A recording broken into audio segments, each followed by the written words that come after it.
Buenas noches, buenos días o buenas tardes, independiente de cuando veas esto. Te quiero presentar esta segunda parte de la guía para ver el corpus de la guía, para ver principalmente qué son las cosas que nosotros necesitamos como para poder resolverlas. Ahora vamos a ir en profundidad. Ya vimos toda esta primera parte, no olvides el concurso del podcast y también no olvides el concurso que también está en la primera parte del video con respecto a qué quiere decir que estamos enojados en la frase que aparece al principio del primer video donde se presenta la introducción a la guía. Bueno, tal como dije, esta primera parte ya está un poco presentada, ya esclarecimos bastantes puntos, qué es lo que hay que hacer, qué es lo que hay que tener en cuenta, etcétera. Vamos a lo central, que es lo que está en las páginas posteriores entre la página 3 y la página 6 en esta primera instancia, que son la parte de los mitos. Ya. Esta parte que está acá principalmente contempla alrededor de, bueno, en realidad siempre 4 preguntas, de las cuales ustedes tienen que resolverlas todas. Ojalá en grupo y no que se dividan tú haces la 1, tú haces la 2, tú haces la 3, sino que como conclusión como grupo, en el fondo, para que todos crezcan y todos saquen conclusiones que sean compartidas, ¿no? Y no simplemente como juntadas como el Exodia de Yu-Gi-Oh! O otra referencia a la cultura popular chilena. Ya, en referencia a eso, quiero señalar ahora que estas preguntas ya más o menos estaban un poco desarrolladas, solamente que fueron truncadas por los acontecimientos que ya vemos, ¿cierto? Y que superan, ¿cierto? Las simples interrupciones como echar el portón abajo y ese tipo de cosas. Ya, bueno, en referencia a eso, también dar cuenta que, creo que dejé grabando esto, sí, dejé grabando esto, ya, perdón, lo voy a cerrar. No, ya, ahora sí. Profe Cosas. Bueno, el asunto es que mitologías y filosofías, esta primera parte tiene 4 preguntas. Bueno, ya lo dijimos. A ver, ¿qué es lo que sucede acá? Es que yo la primera pregunta, o sea, voy a desmenuzar cada pregunta, perdón, y voy a decir más o menos qué es lo que espero que escriban, aunque ustedes igual deberían ya deducirlo un poco en base a la rúbrica. Por ejemplo, voy a ampliar la imagen, disculpen. 160 es como lo óptimo. Si más grande se puede, mejor. Ya, ahí está. ¿Cuál es la mitología de tu grupo escogió al azar? ¿Se acuerdan que hicimos un tema con los papelitos? Más o menos estaban todos contentos con eso, creo. A ver, en 200 palabras, es decir, ustedes pueden contar las palabras, ¿ya? Acá abajo aparecen, donde estoy señalando acá, ustedes pueden hacer el conteo de palabras de un párrafo o de lo que llevan como ensayo, etcétera, cuando después en la universidad les van a pedir eso. ¿M? O cuando tengan que hacer un abstract de un paper o lo que sea. ¿M? Ahí ustedes cuentan la cantidad de palabras. Ya tienen que ser 200. ¿Y qué es lo que tienen que resumir en esas 200 palabras? Esto es una actividad como de síntesis. ¿M? Por un lado, por ejemplo, localización geográfica. Si a usted le tocó los mitos nórdicos, ¿en qué parte estaban los pueblos nórdicos? Si a usted le tocó la mitología romana, ¿qué parte geográficamente abarca la mitología romana? Si a usted le tocó, ¿cierto?, la mitología hindú, ¿qué partes abarca la mitología hindú? Puede ser incluso Pakistán, puede ser otros lados, Sri Lanka, etcétera. ¿Mm? Por ejemplo, la mitología inca, ¿en qué lugares se realizaba? ¿Cuál es su localización geográfica? Usted puede decir Perú, ya está bien, pero tuvo más raíces que Perú. De hecho, los incas llegaron acá hasta el río Maipo. ¿Mm? ¿O no? ¿O sí? ¿O podemos decir que la mitad de Chile estaba bajo el yugo del imperio inca? Bueno, eso es un tema para que también le pregunten a sus profesores de historia o lo ves con ustedes. Si total, hay internet para eso, ¿no? Bueno, las raíces históricas y los elementos culturales relevantes es como establecer si esa cultura que ustedes tocaron, por ejemplo, inca, china, hindú, japonesa, coreana, mapuche, maya, lo que sea, griega, tienen como algunos elementos que son como relevantes. Por ejemplo, si hacían sacrificios a los dioses, por ejemplo, si ellos realmente tenían una mitología politeísta, por ejemplo, si tenían bajo la idea de los mitos toda la implicancia humana, por ejemplo, la envidia, la solidaridad, el enojo, la ira, el amor, etcétera. A eso me refiero. Y sus raíces históricas son, por ejemplo, decir si eran un pueblo guerrero, si eran un pueblo comerciante, si tenían una estructura de imperio, etcétera. En el fondo, esto que estoy tirando acá, esta data que tiro acá, es principalmente para que ustedes me digan cuál es el pueblo que escogieron. No me digan simplemente los coreanos, los chinos, los mapuches. No. necesito que ustedes me hagan como en 200 palabras un resumen y que me quede súper claro cuál era el pueblo que habían escogido. ¿Mm? Les recuerdo, acá abajito usted, donde dice, al lado de las páginas, en este extremo que está acá, eh, qué chistoso, estoy apuntándolo con el dedo, pero bueno, esas cosas no se ven. Siento, esta parte que está acá, usted puede anotar la cantidad de palabras. ¿Mm? 200, no más. Vamos con la siguiente. Número 2. ¿Cuáles son las principales deidades que conforman la mitología escogida por tu grupo? Nombra al menos 10 las principales, ¿ya? Es decir, la que usted si saca de la mitología, como que pierde sentido un poco.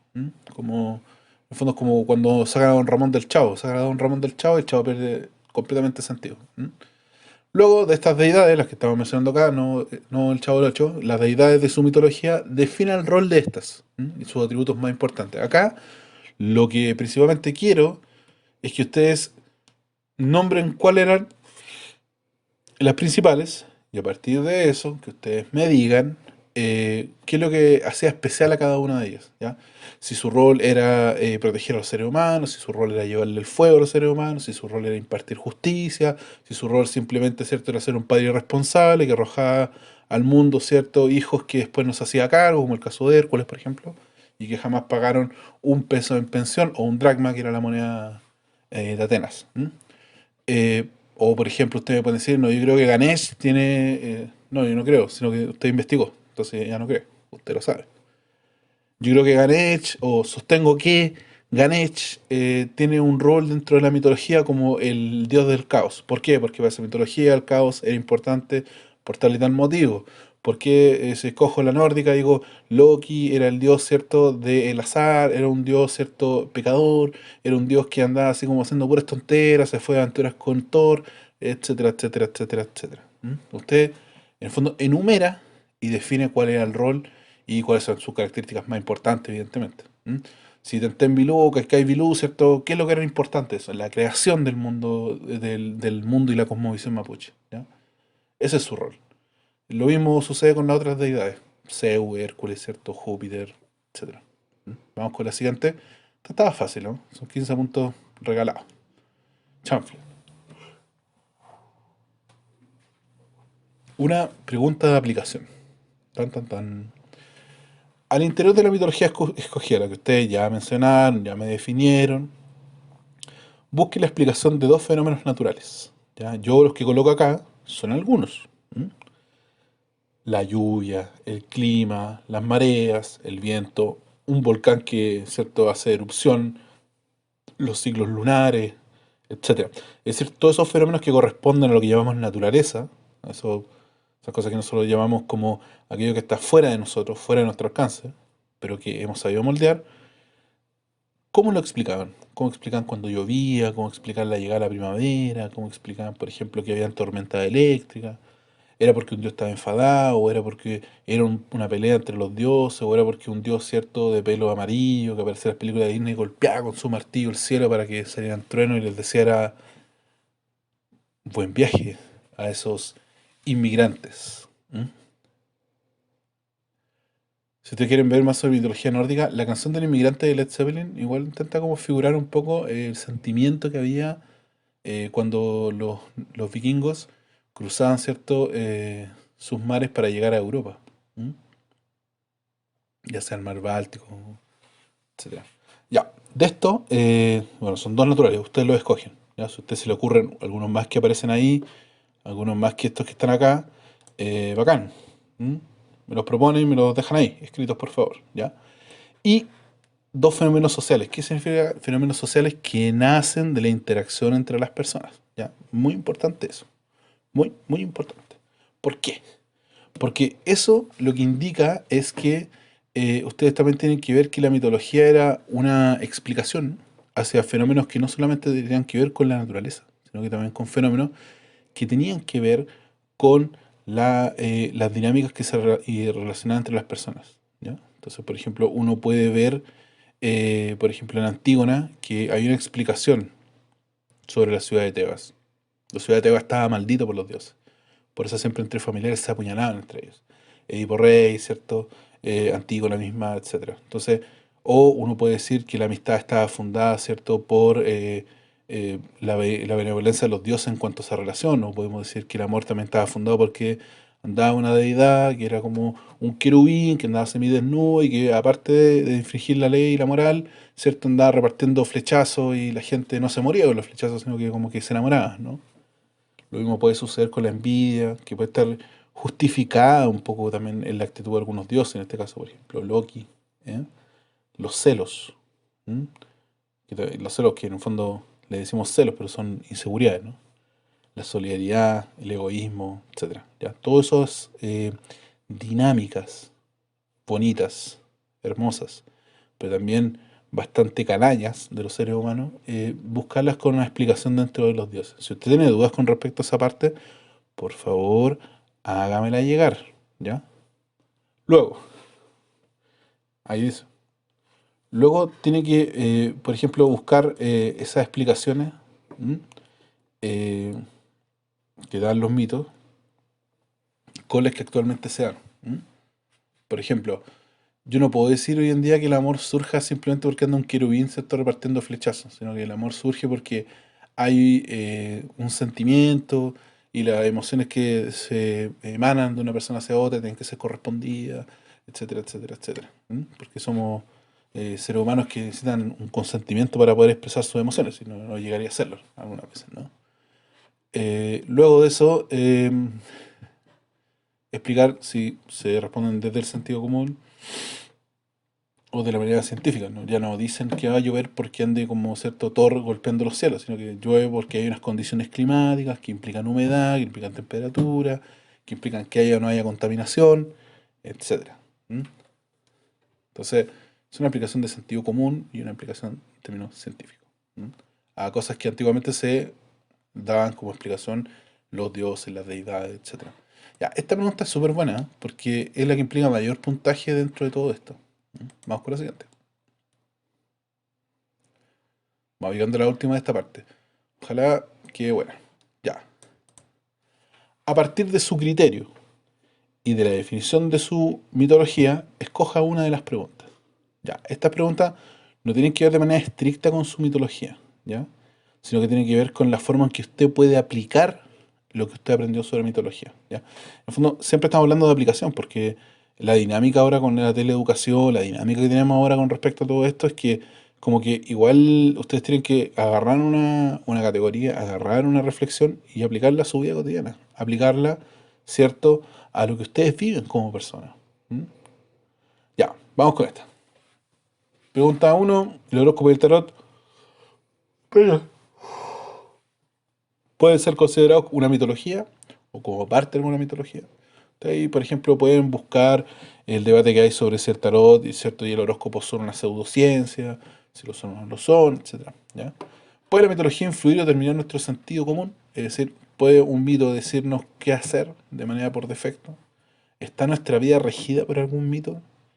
¿Está toda nuestra vida regida y nuestro sentido, nuestro conocimiento por una mitología? Y la última pregunta que tiene que ver básicamente en cómo usted la aplica, ¿ya? Y si usted se la quiere jugar, si usted se la quiere atreverse a hacer esto, bien por usted, pero ojalá lo haga bien. ¿M? No se arriesgue.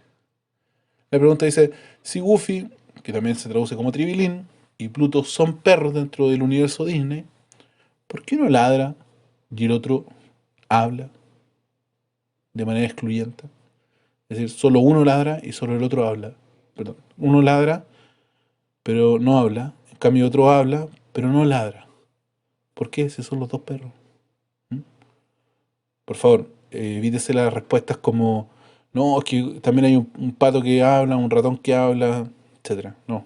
Intenten establecer esa reflexión, ¿ya? Juéguensela. Y ahí vamos a ver qué sucede. Pero yo que usted me quedaría entre la A y la B.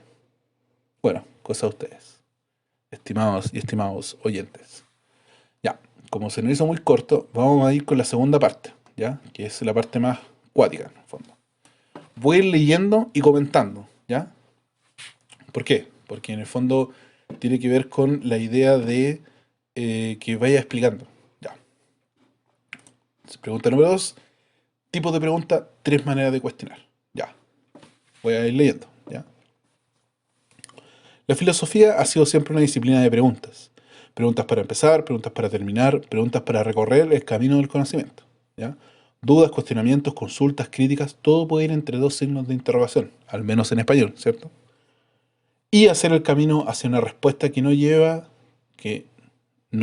ahí me comí una S, como a un ciclo infinito de nuevas preguntas o de viejas que tienen otro sentido. En este caso lo que quiero decir es que filosofía es una disciplina de preguntas, ¿ya? No es una disciplina simplemente como de entregarle respuestas, ¿ya? Es como en el fondo estar con la duda permanente, ¿ya? Uno sale de una para entrar en otra al tiro, ¿no? Pero en el fondo, entre duda y duda, la verdad siempre se asoma en ese sentido, ¿ya? Eh, ¿Por qué hablamos de, en el fondo, el camino al conocimiento? Porque cuando hablamos de métodos, hablamos de un camino a la verdad. La metodología, en el fondo, es la metáfora. Es como uno recorre un camino tomando ciertos pasos y puede incluso encontrar la verdad. En el camino, al final, uno verá cómo es la experiencia de cada cual, ¿no?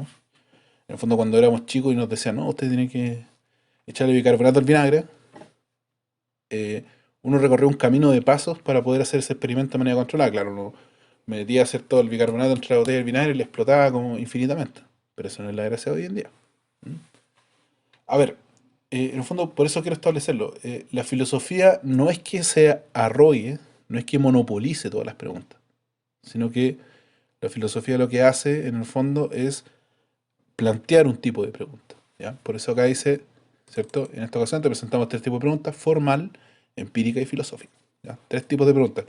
Ahora, lo que me dijeron a mí el año pasado, y encontraba una muy buena pregunta, hablando de preguntas, es que eh, se me fue. Ahí sí, ya. En el fondo es como, ¿es la filosofía la única que hace preguntas? No, evidentemente no. La pregunta filosófica tiene como una forma especial, por así decirlo. No es que se crea especial, lo es. ¿Mm? Entonces, ahora voy a pasar a deducir cada una de ellas, ¿ya? Eh, Vamos con la primera, que son las preguntas formales. Voy a leer y voy a comentar. Son aquellas que son posibles de responder sin acudir a una experiencia, pues sus argumentos apelan a ser universales y necesarias para todo el mundo en todo momento. Es decir, yo hago una pregunta formal aquí, en Egipto, en Etiopía, ¿cierto? En Singapur, en Japón, en Wuhan o en Talca, y tiene que expresar lo mismo, ¿ya? Esa es su idea de universalidad. Y la idea de necesario tiene que decir que sirve para cualquier momento, ya sea 1000 años atrás, 2000 años en el futuro, en el 1800, ¿no?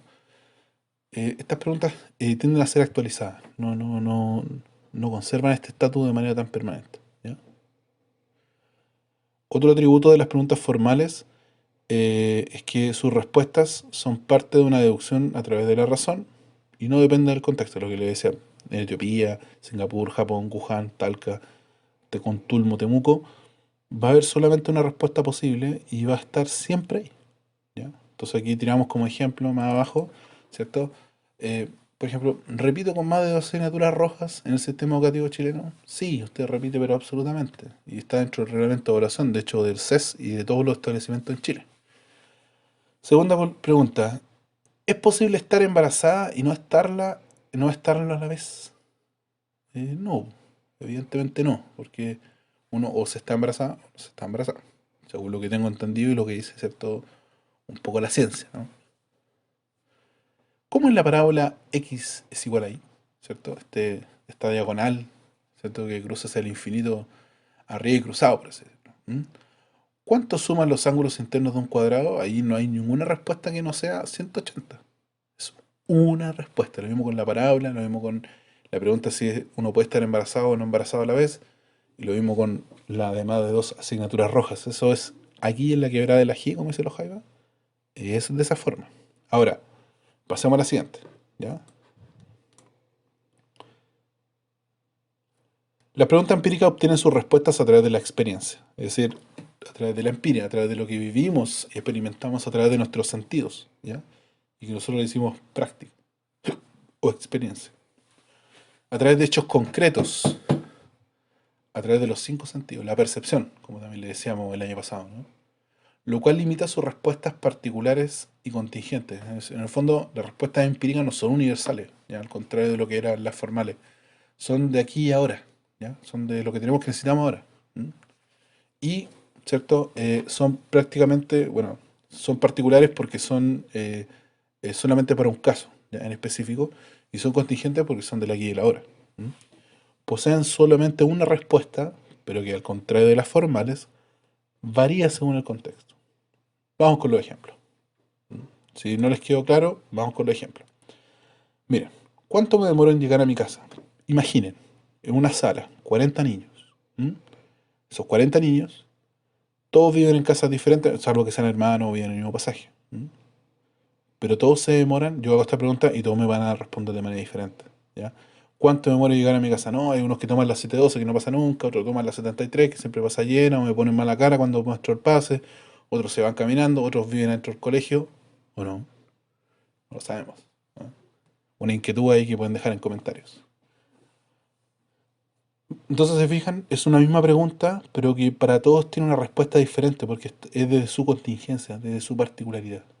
¿A qué temperatura hierve el agua? No puede ser. Claro, uno le dicen a 100 grados, pero si uno se pone, ¿cierto?, arriba de la Concagua, ¿cierto?, la montaña más alta, ¿cierto?, en América, ¿hierve a 100 grados allá arriba o no? ¿O hierve a menos? ¿Mm? Entonces no es la misma pregunta. ¿Qué habrá de almuerzo? Imagínense ahora, imagínense, 12:50 de la tarde, día lunes, ya pongamos un día más nefasto, un día jueves, ya ese día que están todos así con ganas de irse para la casa, pero viene en clase en la tarde y lo único que me evade como de me evade de todo es preguntarme qué hay de almuerzo. En todo Chile hay almuerzos diferentes. Claro, no puede que tengan por otros vienen con rienda, otros vienen con pilco, otros comen lentejas, otros comen garbanzos, otros comen fideos con salsa, otros comen cierto petit bouché, no lo sé. ¿Ya? Todos tienen algo de diferente al almuerzo, lo vimos en el verano. En el verano en su casa, ¿qué van a comer? Y todos pueden ver cosas diferentes. ¿Mm? Y aquí una pregunta polémica. ¿Es rica la palta? No lo sé. Al menos yo puedo decir que sí, pero siempre hay alguien que no le gusta. ¿Mm? Vamos con la última. Habían dos ratones en un ascensor. ¿Mm? Entonces, todo ese tipo de preguntas son de la contingencia. Sus respuestas son de la contingencia. Sus respuestas son particulares porque dependen de un sujeto en particular. ¿Ya? Entonces, ahí está el contrapunto entre preguntas formales y preguntas empíricas. Recuerda que si te quedan dudas, vamos bajando, si te quedan dudas de esto, puedes dejar tus preguntas en la caja de comentarios o enviarlas al correo que siempre doy, que son mis dos apellidos, reyesaliaga@gmail.com. Ya, arroba recuerda que es algrq, algr2. Siempre una de las dos. Bueno, vamos con la más importante, ¿no? Preguntas filosóficas. A ver, las preguntas filosóficas nunca tienen una sola respuesta. ¿Ya? Pero no viene de, por así decirlo, del aquí y el ahora. ¿Ya? Como que cada persona tiene una pregunta diferente. No, porque la pregunta filosófica se plantea como una pregunta que va al hueso, que va a lo que, como decía Hegel, ¿cierto? O Marx, el asunto mismo, o lo que se denomina en sentido aristotélico, y esto ya lo veremos, como lo esencial. Es decir, no nos preguntamos si el agua hierve alto, ¿ya? No nos preguntamos si un tren sale a las 9:30 de Talca y va hacia Santiago y de Santiago a Talca el tren sale a las 6:30, ¿en qué punto se encuentran? No, porque eso es una cosa contingente. Claro, necesaria, pero contingente.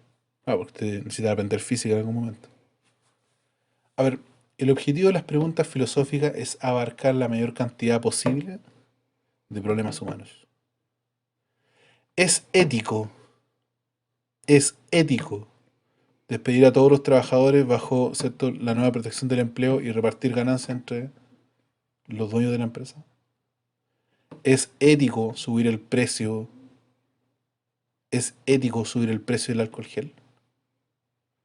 Es ético, si bien yo tengo la plata, comprar rollos y rollos de confort porque me siento desesperado e inseguro. Es una pregunta que intenta abarcar la mayor cantidad de la humanidad. En el fondo, las preguntas filosóficas no poseen una sola respuesta. Y las respuestas no son monosílabos. No, sí, quizás, quizás, nunca. No. Las respuestas filosóficas tienen un desarrollo, una argumentación, un, un paso a paso de por qué se plantea lo que es. Vamos con el ejemplo. ¿Qué es el ser?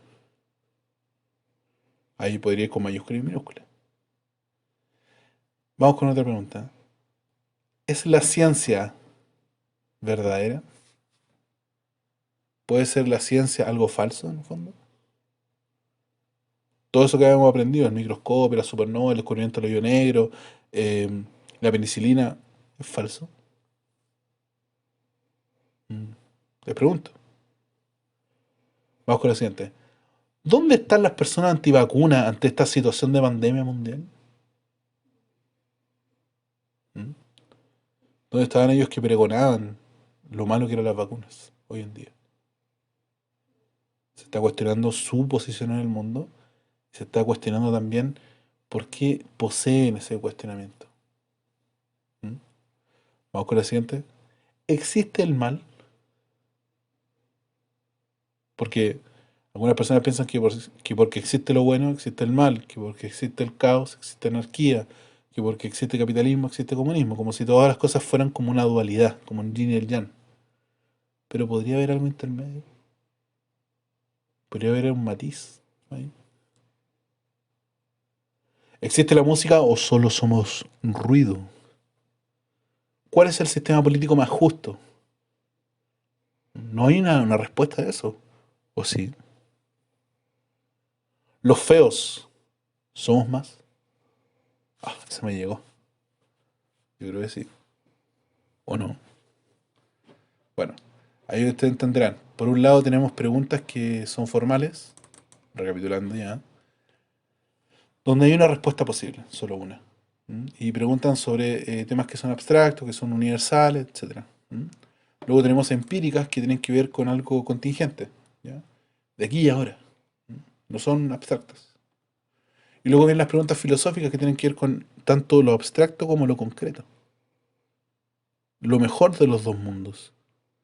Pero a la vez también no tiene una sola respuesta. ¿Mm?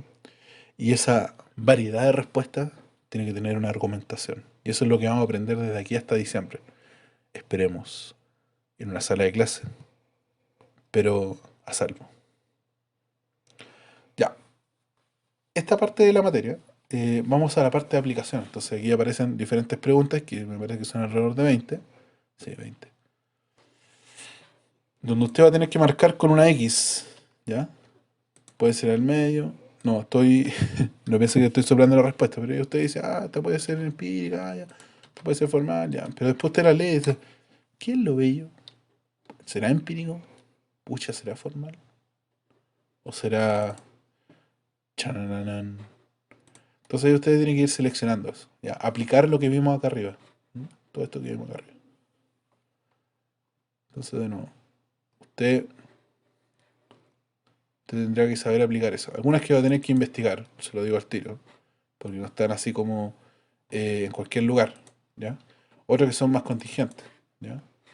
Pero ahí se las soplamos así, ¿no? Y otras que son la verdad absoluta. Ojo con esto. Posteriormente a esto, y esto es para poder que yo le revise esta parte, escoge al menos una pregunta de cada tipo, no una de acá, sino que una pregunta formal, una empírica y una filosófica, ¿ya? Y a este cuadrado que está acá, usted lo que tiene que hacer es principalmente escribirme cuáles son esas preguntas y por qué le llamaron la atención, ¿ya? No porque es que fue chistoso, no. Coménteme. Me causa risa por este motivo. Encuentro que es una pregunta que nunca me habían hecho por este motivo. Encuentro que habríamos que hacerla en clase. Encuentro que deberíamos tener un podcast donde se analice eso. ¿Ya? Todo eso puede ir en esta parte, ¿ya? También, sí. Pueden dejar en la caja de comentarios de este video para saber que vieron el video y por favor pónganle suscribir al canal y activen la campanita, aunque creo que no sirve de nada. Bueno, en esta parte, como decíamos en el video anterior, es como para ponerse medio creativo. ¿Mm? Crea al menos 5 ejemplos de cada pregunta. Preguntas formales, preguntas empíricas y preguntas filosóficas. ¿Ya? Del total de las 15 preguntas que van a crear, escoge 5. 5. Y las vas a responder según como tú quieras en esta parte que estamos mostrando acá. Sí, otro cuadrado en la parte inferior de la página. Lo sé, lo sé. Y se parece mucho al de la página anterior, pero bueno, ahí estamos con cosas. ¿No? También quiero que me coloquen qué es lo que van sintiendo. ¿Mm? Porque de esa forma vamos viendo qué cosas son más agradables, qué actividades también pueden hacer mejorarse, etcétera. Por favor, respondan este cuadrado, porque si no, no voy a tomar en cuenta esta parte de la actividad. ¿Ya? Tercera parte, y con esto ya terminamos. ¿Es que usted terminó la guía en esta parte? Bacán, se acabó la pega. ¿Ya? ¿Ve? No era tan difícil, creo yo. Tercera parte, evaluación, autoevaluación y concurso. Vamos, a ver, aclarar lo que siempre aclaro con esta parte de la guía. Usted puede, esta parte de la guía no tiene puntaje. No, no lo tiene. Porque aquí realmente no hay respuestas correctas e incorrectas. Hay respuestas, ¿no? Está la verdad, por así decirlo. ¿Por qué? Porque es como lo que quiero que ustedes me digan con sinceridad lo que a ustedes les pasó con la guía. Si se sintieron angustiados, se sintieron que era mucha pega, que faltan otro tipo de preguntas, que debería desafiarlos más, que debería dejarlos tranquilos, que debería tener un programa de televisión, no lo sé. ¿Ya? Ustedes vean cómo hacen eso. Entonces, ya, ustedes no están obligados a hacer esta pregunta, pero si usted no la hace, yo no le recibo la guía y no le voy a revisar la guía. Y lo primero que reviso cuando usted me entrega este documento es si la tiene hecha. Y todas las personas que me han mandado con esta parte en blanco, se las mando de vuelta. Hola, ¿cómo estás? No escribió la parte de evaluación, no revisé eso guía, quedo atento a sus comentarios, saludos. Siempre hago eso. Así que ojo. Bueno, vamos al grano. ¿Mm? ¿Cómo evalúas tú esta guía? ¿Le pareció bien? ¿Le pareció mal? ¿Qué le pareció el podcast o este video como complemento? ¿Estuvo bien? ¿Estuvo mal? ¿Poco interactivo? ¿Mucho bla bla? ¿Poca acción? ¿Qué le pareció? Y ya, si a usted le pareció bueno o le pareció mal, ¿qué harías para mejorar las siguientes guías que van a venir? ¿Qué le sacarías a las guías? ¿Qué le agregarías a las guías? ¿Ya? En el fondo, no solamente que usted me critique y me haga pedazo, sino que también proponga, sobre todo en esta parte. ¿Ya? O en la pregunta anterior, ¿qué harías para mejorar las evaluaciones que vienen? ¿Mm? Ojo ahí. A ver, esta tiene que ver más con algo más emocional, ¿ya? ¿Cómo te sentiste haciéndola? ¿Encontraste que era difícil? ¿Encontraste que había palabras muy rebuscadas que te hizo difícil la lectura? ¿Te sentiste bien? ¿Te sentiste mal? ¿Sentiste que en algún momento no cachabas, pero después te diste cuenta que sí? ¿O de repente te diste cuenta que cachabas todo, pero cuando respondí no era nada? Cuéntame todo eso, ¿ya? ¿Se te ocurre otras formas de evaluar? Por ejemplo, el otro día me mandaron una guía de Nuevo Horizonte donde se decía que por favor ojalá subiéramos un video, por ejemplo, a YouTube. ¿Ya? Entonces ahí en privado, para que no quede visible para todo el mundo, yo entrevisto, puedo hacer preguntas, puedo hacer un video ensayo, no hay ningún problema. Son propuestas de ustedes. ¿Ya? Esta página es de ustedes. Coaccionados a hacerla, pero de ustedes. Y, ¿cierto? Hay tres grandes referentes del estudio y por favor lee, estudia, desarrolla la guía, escucha el podcast o ve el video y por favor, tal como dijimos al final del video anterior, quédate en casa. Ya. Si ustedes escuchan el podcast, esta pregunta número 9 es la menos obligatoria del universo. Si ustedes la chuntan al podcast, a todas las canciones que trae el podcast, todas y cada una, si no le falta ninguna, podrá merecer un premio cuando volvamos a la, entre comillas, bien entre comillas, normalidad. ¿Ya? Esta, la pregunta 9 es completamente no obligatoria. En cambio, estas dos sí lo son. ¿Ya? 7 y 8, digamos que si usted no la hace, no le revisa la guía. Pero si usted deja en blanco la 9, no hay ningún problema. ¿Mm? No le voy a recriminar eso. Así que eso, maestros y maestras, eso, estimados estudiantes. Espero que estén muy bien, espero que les haya servido esto y también que se encuentren muy bien en sus hogares o en los lugares donde estén pasando esta cuarentena, sean donde sean. Y recuerda, siempre, en esta cuarentena, cuidarte es también cuidar a los demás. Por eso, quédate en casa. Que estés muy bien y nos vemos a la vuelta. Max cut when the shit goes